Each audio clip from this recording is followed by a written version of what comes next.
I'm artist and musician AV Delete, and welcome to my channel. I'm here to share with you what I have learned and to help guide you to take your craft to the next level. So share, subscribe, support, and drop some comments. Keep the dream alive, you guys. Peace.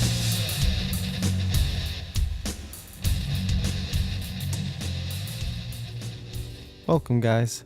So as you can see, I've gone on and toned my canvas once again with this nice burnt umber. It's going to be nice for our little fall landscape. Here I go on and block in my colors in the background. I'm painting pretty wet on wet here in a pretty thick and heavy style.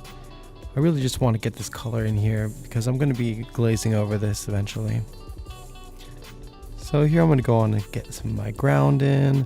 Get that nice green, and by the way, I'm working in a pretty limited palette here, so my green is a little touch of cobalt blue, mostly cadmium yellow, and black. So that's pretty much what we're working with here.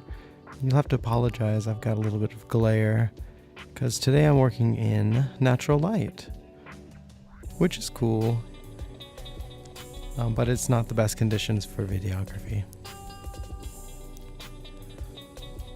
So blocking in my tree now, I'm going to give it a nice little bit of I think I've got a little burnt sienna on my palette here, so probably put a little bit of that in.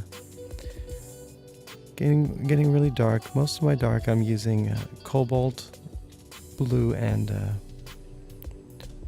burnt umber. Now I'm just kind of getting this green color in here.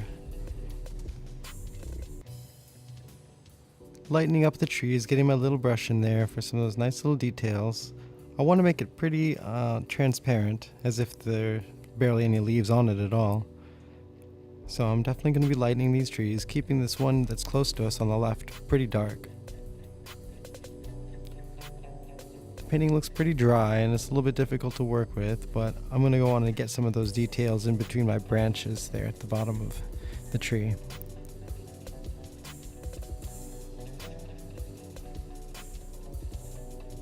So here I'm going to start to go on and heighten up my darks, really bring the drama into this picture. I'm still using my combination of cobalt and burnt umber for this. Let's get that tree nice and dark in there. I want to keep the edges with a little bit more burnt sienna around it so it kind of looks like that sunlight is creeping through the edges of the tree. So I'm going to just continue to darken this thing until it's really rich. I want to have a really stark contrast between that nice sunset and this foreground. It takes lots of layers. I mean, this is already layer 3 or 4 here. I'm just kind of tightening up my edges, not too tight. I don't want to spend forever on this painting, but I definitely want it to come across as pretty naturalistic. I could spend a long time in there with my detail brush, but I think I'm just kind of trying to capture the essence here. So here, as you can see, half of the painting looks dry and half of it looks wet.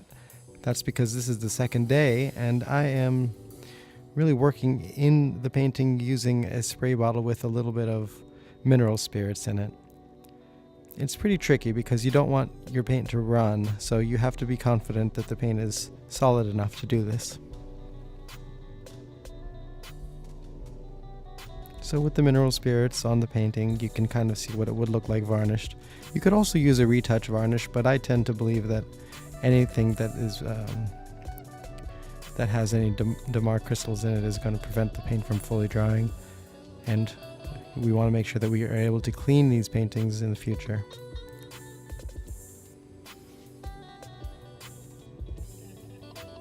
So a few more details as I wrap up this painting. I think I've gotten to a point that I'm happy with.